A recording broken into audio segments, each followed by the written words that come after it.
बहुत बहुत स्वागत है।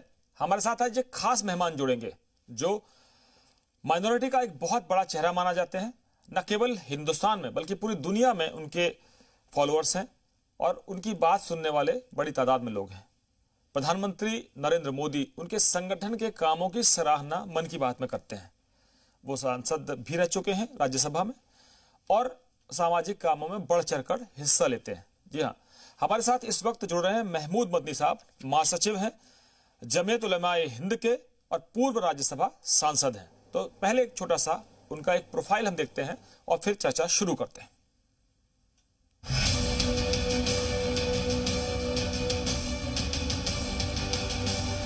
मौलाना महमूद मदनी जमीयत उलमाए हिंद के जनरल सेक्रेटरी और हिंदुस्तान में मुसलमानों की क़यादत का बड़ा चेहरा माने जाते हैं। मुसलमानों के मसाइल बुलंद करने के लिए पार्लियामेंट में भी नुमाइंदगी कर चुके हैं। मौलाना साहब ने अपनी तालीम दारुल उलूम देवबंद से मुकम्मल की। अपनी समाजी, सियासी और दीनी खिदमात का आगाज जमीयत उलमाए हिंद के बैनर तले शुरू किया। मौलाना साहब तरक्की पसंद सोच और बेबाक बोल के लिए जाने जाते हैं। कौम के साथ साथ मुल्क की तरक्की के लिए सरकर्दा रहने वाले मौलाना महमूद मदनी रेशमी रुमाल तहरीक के बानी और शेखुल हिंद मौलाना महमूदुल हसन के वारिस हैं और उन्हीं के नक्श कदम पर आगे बढ़ रहे हैं।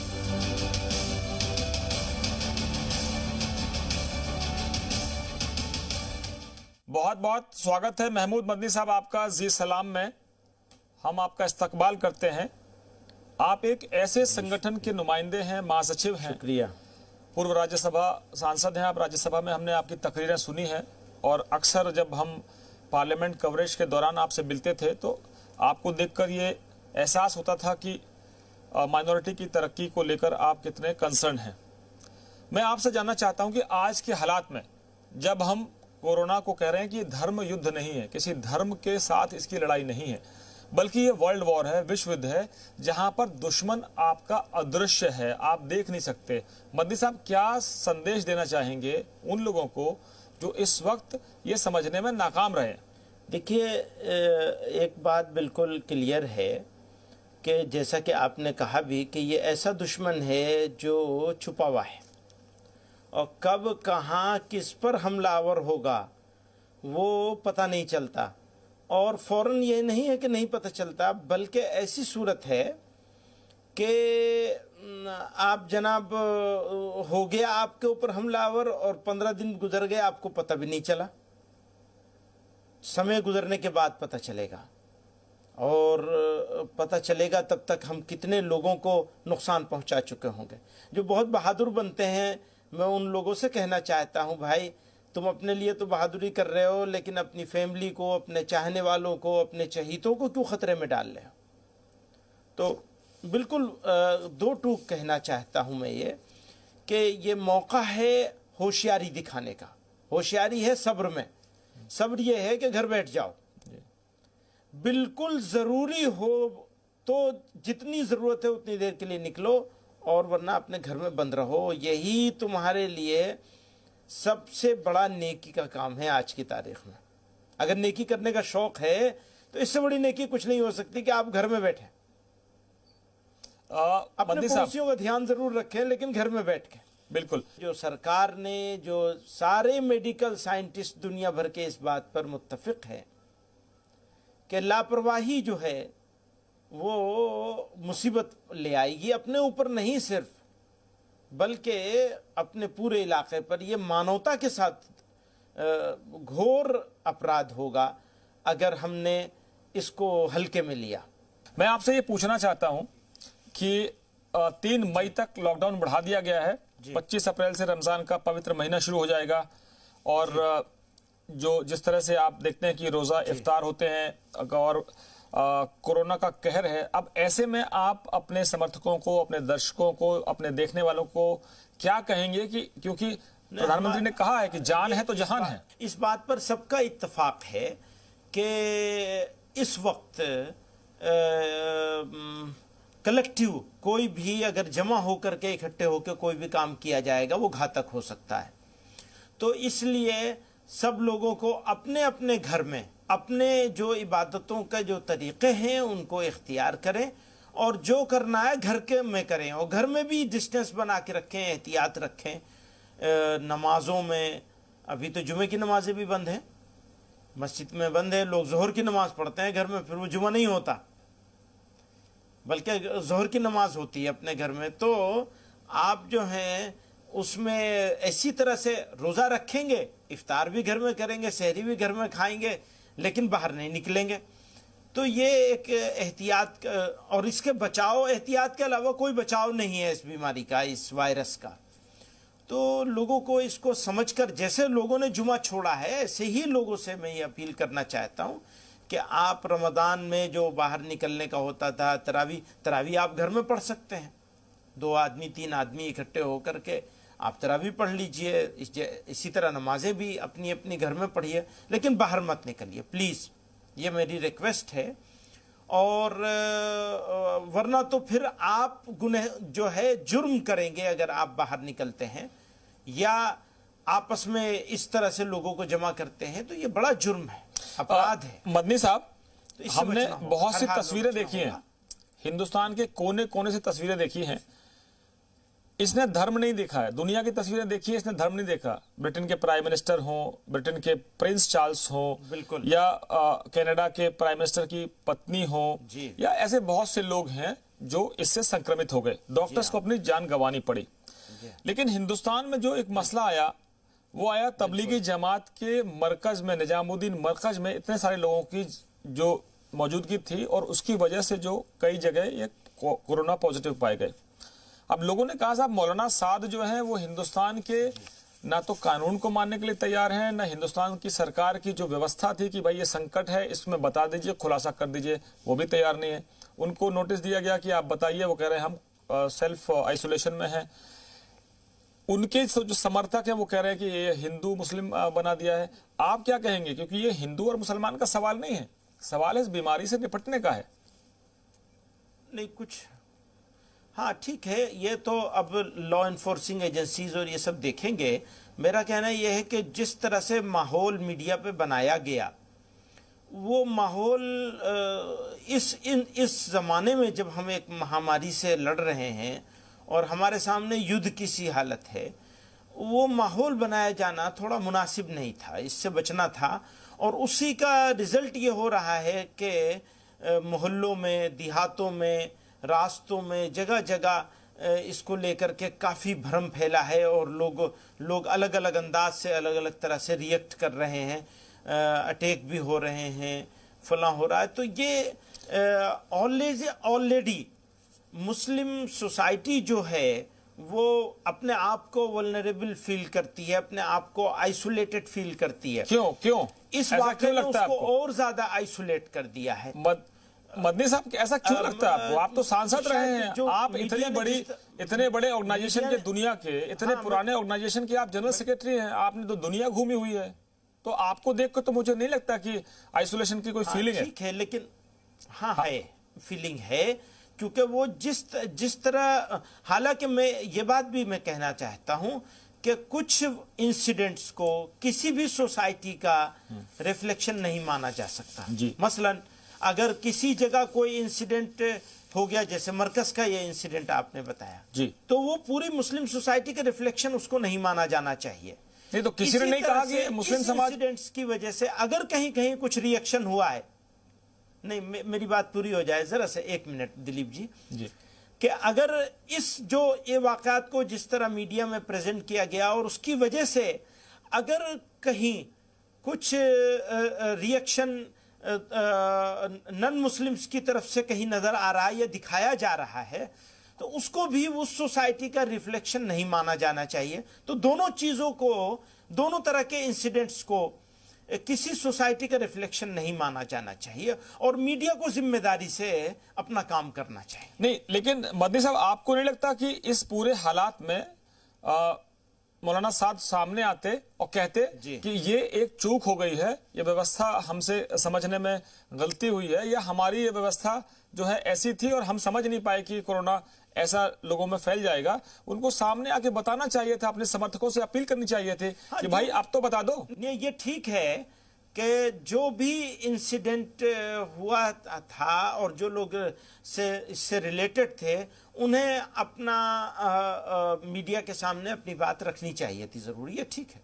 अब पुलिस की जो है वो पुलिस उनके पास पहुंच रही है, तलाशी ले रही है। एनफोर्समेंट डायरेक्टरेट ने उनके ऊपर मुकदमा कर दिया है, मनी लॉन्ड्रिंग का मामला दर्ज कर लिया है, या उनके घरों की तलाशी ली जा रही है। तो ऐसा देखिए माहौल पुलिस नहीं बना रही। पुलिस को तो आप कह रहे हैं कि लॉ एनफोर्समेंट एजेंसीज हैं, लेकिन देश भर में बंदी साहब दो तरह की तस्वीरें सामने आई। वो एक धर्म विशेष से नहीं जुड़ा है। पंजाब जो है, पंजाब में पटियाला में एक असिस्टेंट सब इंस्पेक्टर का हाथ काट लिया गया। वो तथाकथित निहंग थे, वो पूरे समुदाय का रिप्रेजेंटेशन नहीं कर रहे हैं। इंदौर में डॉक्टरों पर पत्थर फेंके गए। तो फिर इसके बदले में जो समाज के लोग जिम्मेदार नहीं भी थे, उन्होंने अपनी जिम्मेदारी समझते हुए अखबार में विज्ञापन देकर माफी मांगी और कहा कि हमारी कौम के कुछ लोगों ने गलती की है, हम शर्मिंदा हैं। एक मुस्लिम समुदाय के लोग जाते हैं और एक वृद्ध हिंदू महिला के अंतिम संस्कार में पूरी शिद्दत के साथ शरीक होते हैं और कहते हैं कि हमारा धर्म है, हमारा फर्ज है, क्योंकि ये हमारी पड़ोसी है, इनके बच्चे पहुंच नहीं पा रहे हैं। फिर उसी मुस्लिम समुदाय ने डॉक्टर्स पर फूल बरसाए। एक दिल को सुकून देती है, एक तकलीफ देती है। हाँ, ठीक बात है, वो ये चलता है। बात सिर्फ इतनी सी है कि मैं बहुत ही यानी शुरू से इस बात को कहता चला आ रहा हूं कि जो मेडिकल वर्कर्स हैं, डॉक्टर्स हैं, सुरक्षा कर्मी हैं, पुलिस वाले हैं, इसी तरह से सफाई कर्मचारी हैं, ये लोगों का तो हमारे ऊपर बड़ा एहसान है, बड़ा उपकार है। हम लोग पूरे देशवासी लोगों को इनको आला दर्जे का, ऊंचे दर्जे का सम्मान देना चाहिए। और अगर हम सम्मान नहीं दे सकते हैं किसी वजह से, तो अपमान करने का तो हरगिज कोई अधिकार नहीं है हमारे पास। और ये तो उससे भी आगे कि आप हमला कर देंगे, चाहे मुरादाबाद का वाकया हो, चाहे मेरठ का हो, चाहे टोंक का हो, कहीं का भी वाकया हो, इंदौर का हो, तो हमारे लिए तो बहुत शेमफुल है ये। इससे ज्यादा शर्म की क्या बात हो सकती है कि जो लोग हमारे लिए अपनी जान जोखिम में डालकर लड़ाई लड़ रहे हैं। डॉक्टर से ज्यादा तो वल्नरेबल अपनी जान को हथेली पे लेके घूमने वाला कोई हो ही नहीं सकता। मेडिकल प्रोफेशन से रिलेटेड जो लोग फ्रंट लाइन में काम कर रहे हैं, तो हमें तो इनके लिए और भी बहुत कुछ करना चाहिए, सोसाइटी को करना चाहिए। खाली सरकार की रिस्पॉन्सिबिलिटी हो, छोड़ दिया जाए ऐसे मौके पे, ये नहीं, बल्कि हमें सबको मिलजुल कर। देखिए, मैं एक बात और कहना चाहता हूं, ये लड़ाई मिलजुल के लड़ी जाएगी और ये लड़ाई अलग अलग करके नहीं लड़ी जा सकती, मिलजुल के लड़ी जानी चाहिए। तो इस वक्त मिलाने के लिए काम होना चाहिए और ये होना चाहिए कि हम एक साथ इकट्ठे होकर इसके खिलाफ लड़ाई लड़ेंगे और दूसरी तरफ दाएं बाएं नहीं देखेंगे। हो सकता है हमारे बीच में मतभेद होगा, बाद में निमट लेंगे उससे, पर अभी तो हम लोग सब मिलजुल करके इकट्ठे होकर लड़ेंगे। और डॉक्टर को तो जितना सपोर्ट करने की जरूरत है उतना ज्यादा से उससे ज्यादा, 2 गुना ज्यादा हम लोगों को सपोर्ट करना चाहिए, डॉक्टरों को भी, पुलिस को भी और सफाई कर्मचारियों को भी। मैं आपसे एक चीज और जानना चाहता हूं कि तबलीगी जमात जो है जी, उसके जो प्रमुख है मौलाना साद, उनसे आप क्या अपील करेंगे कि चलिए देर हो गई लेकिन दुरुस्त तो हो जाइए? नहीं, मैं ये कह रहा हूं कि इस वाक़े को हुए बहुत दिन गुजर गए और आप लोगों ने इसको हॉट केक बना करके बेच लिया है। अभी छोड़ दीजिए कुछ दिन के लिए। नहीं, हमने तो मामला निमट जाएगा उसके बाद सब कर लीजिएगा। उनकी तरफ से ये, ऑफ कोर्स उनकी तरफ से ये अपील आनी चाहिए कि अभी भी अगर कहीं कुछ लोग हैं और उनको चेक करने के लिए या क्वारंटाइन करने के लिए कहीं कुछ ले जाना चाहते हैं, तो लोगों सपोर्ट करें, उसे अपने विरोध ना माने। पब्लिक को यह कहना चाहिए, हम सब लोगों को कहना चाहिए कि ये हमारा विरोध नहीं है बल्कि हमारा सपोर्ट है। ये लोग हमारी मदद करने आए हैं कि अगर हमारे में कुछ इसके संक्रमण के या इसके कुछ असर है तो कम से कम हम दूर हो जाएंगे तो हमारे बच्चे तो बच जाएंगे, फैमिली तो बच जाएगी।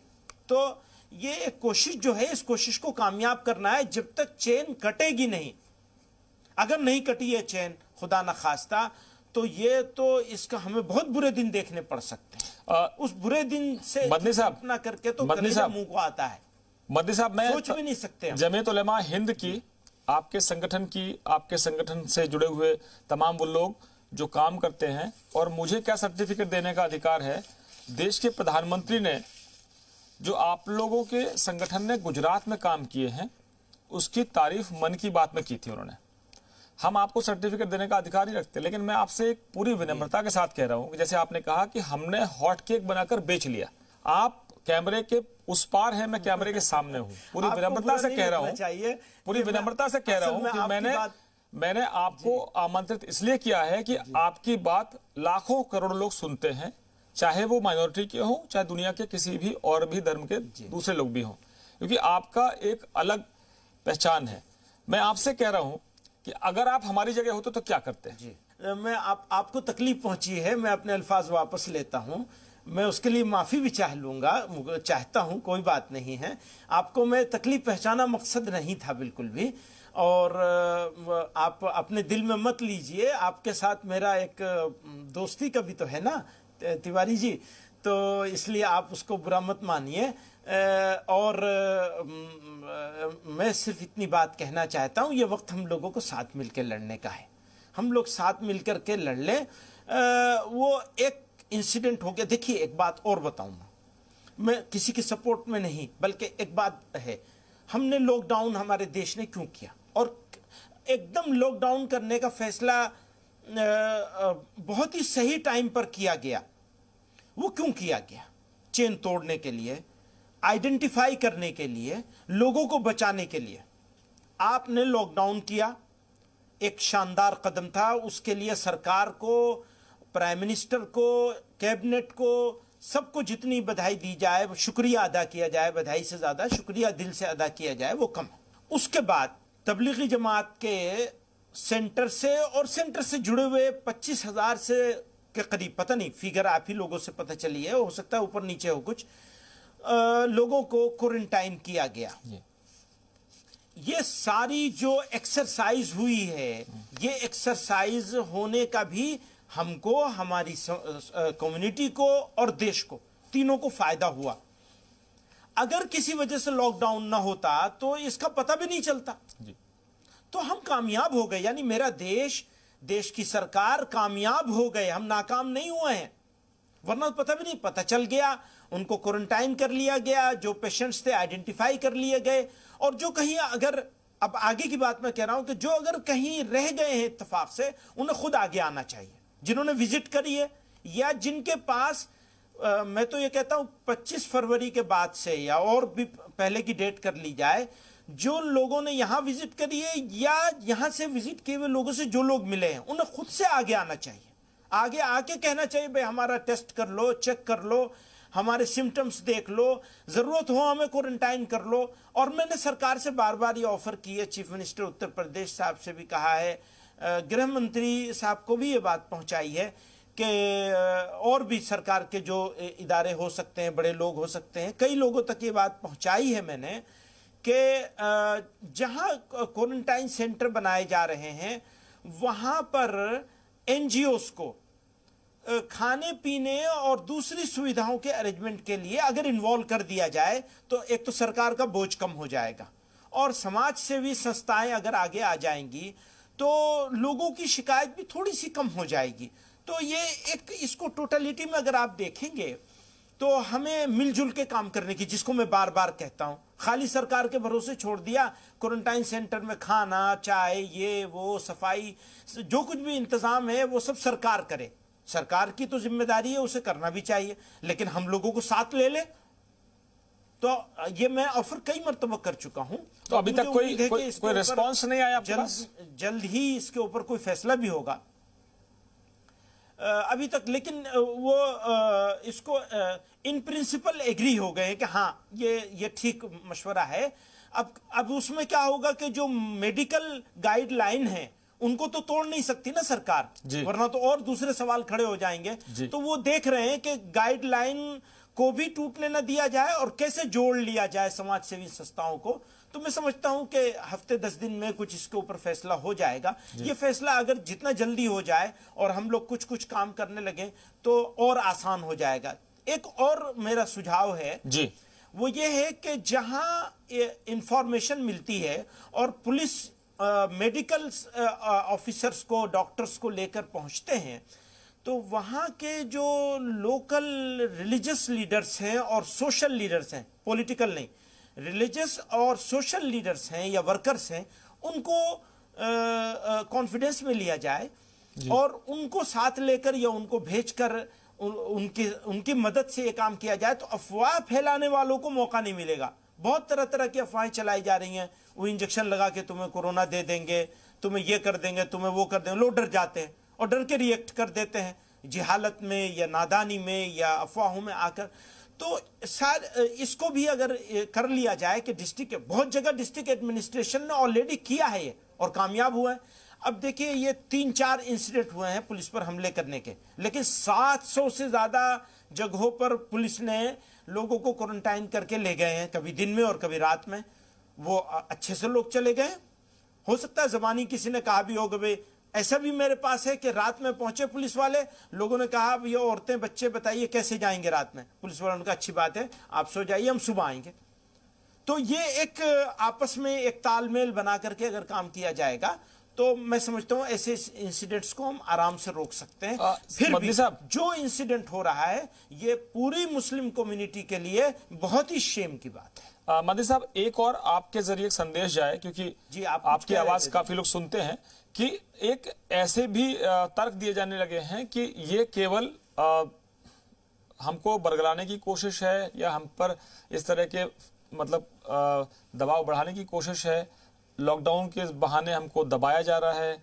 मैं आपसे जानना चाहता हूं, और ये भी कहा गया है कि ये मुस्लिम धर्म के मानने वालों को, खुदा की इबादत करने वालों को हो ही नहीं सकता ये कोरोना।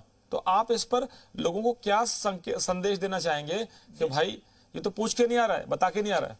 तो ये बहुत साफ है और इस पर इस देश के सारे उलमा, हर स्कूल ऑफ थॉट के, हर सेक्ट के उलमा इस बात पर मुत्तफिक हैं, एक ग्राउंड पर हैं, और वो सब मिलकर के ये अपील कर रहे हैं जोर से सबसे कि देखिए, आपको एहतियात करनी लाजिम है। खुदा ने एक निज़ाम बनाया है, उस निज़ाम से बाहर जो निकलेगा वो उसका अंजाम, उसको तकलीफ उठानी पड़ेगी।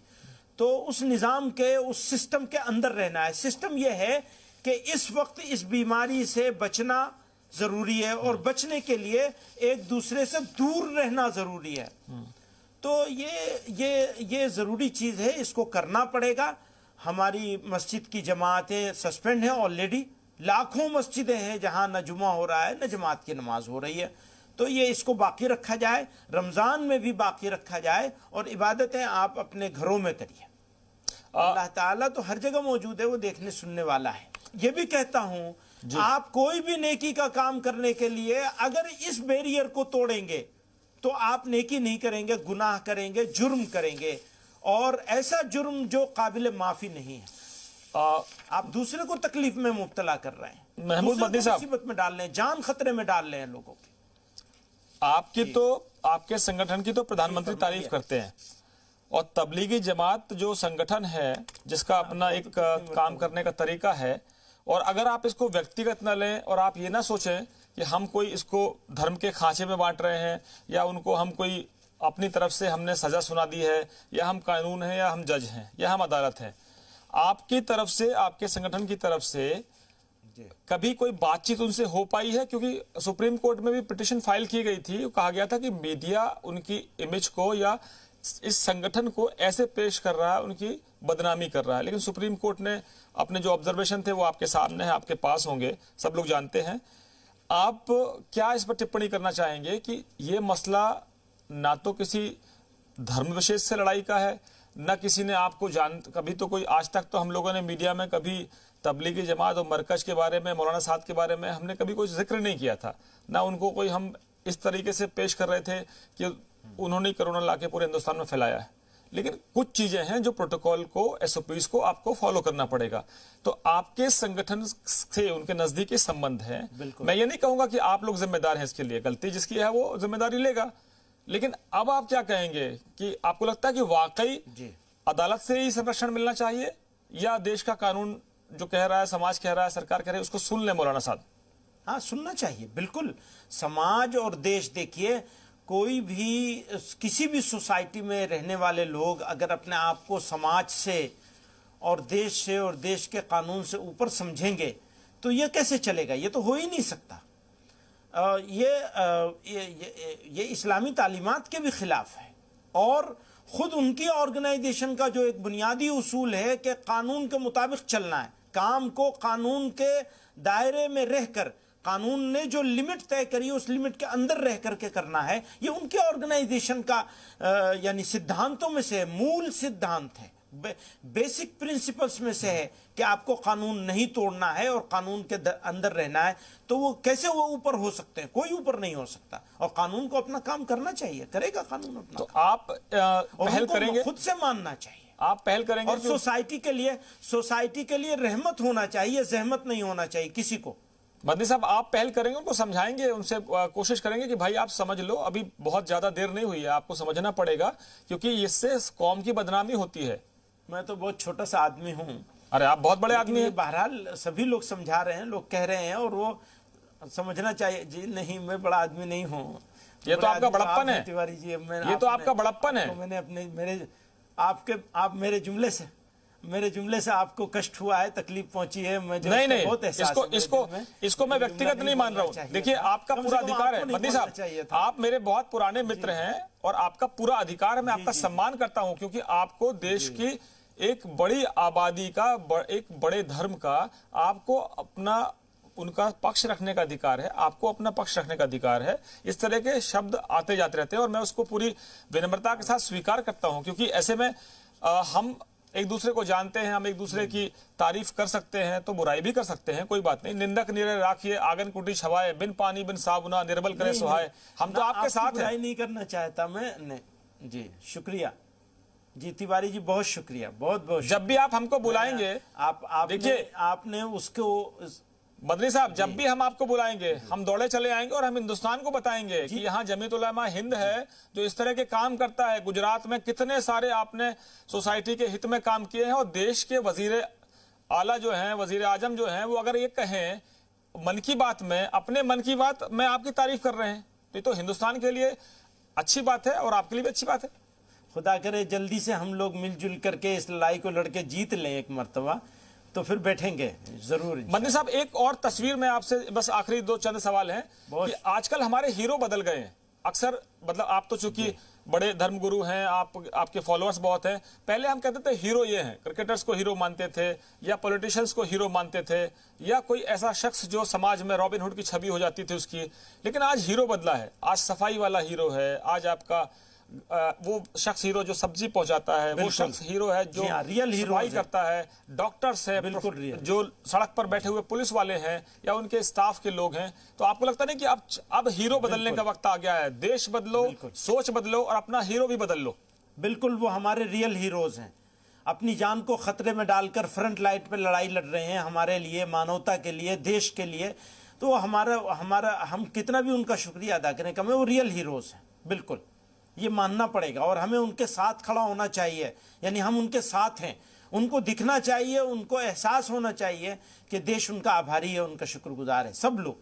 जी हाँ, बिल्कुल, वो रियल हीरोज। मदनी साहब, आपने दुनिया के कई मुल्कों की यात्रा की होगी और दुनिया का बड़ा अनुभव है आपको। आप संसद में नुमाइंदगी कर चुके हैं, आप राज्यसभा में मेंबर रहे हैं, आपने जब भी सवाल उठाए हैं, जब भी अपनी बात रखी है तो लोगों ने गौर से सुना है उसको और तारीफ भी की है आपकी। मैं आपसे ये भी जानना चाहता हूँ मदनी साहब, ये कभी ऐसा हमने तो देखा नहीं था कि जब आदमी अपनों से मिलने से डरने लगे, घर से बाहर निकलने से डरने लगे, ये कहीं ऐसा ना हो कि जनाब कोई मिले और हमको। बिल्कुल, पहले तो लोग कहते थे कि हाथ मिलाने से क्या होगा जब दिल नहीं मिलेंगे, अब तो कहता है कि अतिथि तुम कब जाओगे, आओगे नहीं, आने की जरूरत नहीं है, अतिथि तुम चले जाओ।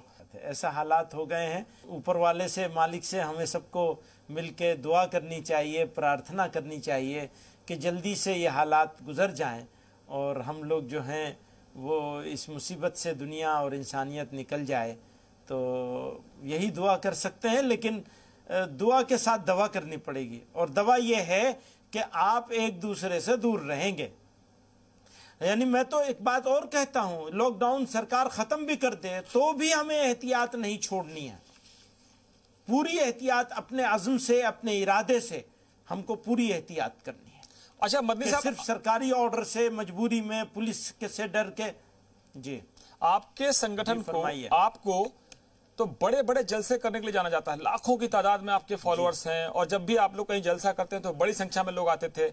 हमने वो भी देखा है कि जब आपके संगठन के लोग मिलके और तमाम मुद्दों पर समाज में कैसे बदलाव लाना है, कैसे उनकी तरक्की के लिए काम करना है। लेकिन अब तो ऐसा लगने लगा है कि किसी को बुलाएंगे तो दिक्कत ना हो जाए। अब ये हालात जल्दी बदलने के संकेत भी नहीं मिल रहे हैं। जी अब हाँ। कैसे करेंगे आप, उनको कैसे समझाएंगे कि आप अपना काम, आजकल हाँ। बच्चे पढ़ाई कर रहे हैं टेक्नोलॉजी के जरिए, एप्स के जरिए पढ़ाई कर रहे हैं, ऑनलाइन पढ़ाई शुरू हो गई है, तो लगता है कि हमको इसी मुश्किल के बीच से फिलहाल तो कोई रास्ता तो निकालना पड़ेगा।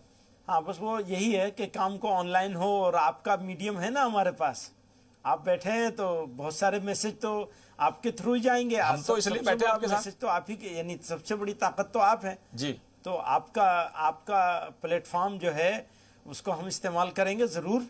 बहुत स्वागत है आपका। और इस्तेमाल अक्सर करेंगे, अभी भी हो रहा है जी। कि जो मैसेज जो जी, हम तो ये कहेंगे कि जब भी आप ये बुलाएंगे मैसेज हम अपना आगे संदेश आप ही के देने जरिए के से लिए, सारे जा रहे हैं। पूरे मुल्क को बताने के लिए, और हम सिर्फ आरोप लगाने के लिए नहीं बैठे हुए। हम तो ये कहते हैं कि अच्छा काम होता है वो भी देखिए, बुराइयां तो सब देखते हैं, अच्छाइयां देखने वाला भी तो होना चाहिए। हम तो आपकी अच्छाइयां भी दिखाएंगे। हाँ, वो वही एक मुश्किल है कि अच्छाई पीछे रह जाती है। वो जो एक काला धब्बा है, बस वो नजर आता है सबको। लेकिन बहरहाल अच्छा है, आप एफर्ट कर रहे हैं और मैं आपका शुक्रिया अदा करता हूँ तिवारी जी। बहुत बहुत शुक्रिया मौलाना महमूद मदनी साहब। और हम उम्मीद करते हैं कि आपको जिन दर्शकों ने जी सलाम के जरिए देखा होगा, जी मीडिया के जरिए देखा होगा, वो आपकी बातों पर अमल करेंगे, क्योंकि प्रधानमंत्री ने कहा है जान है तो जहान है। और आपके जो नुमाइंदे हैं, आपके जो लीडर्स हैं, वो भी इसे कह रहे हैं कि खुदा की इबादत करें, लेकिन घर में रहकर करें, और इस तरह के हालात न पैदा करें जिससे आपके समाज का, आपके कौम का नाम खराब हो। धर्म कोई भी हो, इस वक्त जरूरत यह है कि हम सब मिलकर इस जंग को लड़ें, जो कि एक तरह से अदृश्य दुश्मन हमारे साथ है। बहुत बहुत धन्यवाद। बने रहिए हमारे साथ, खबरों का सिलसिला जारी है।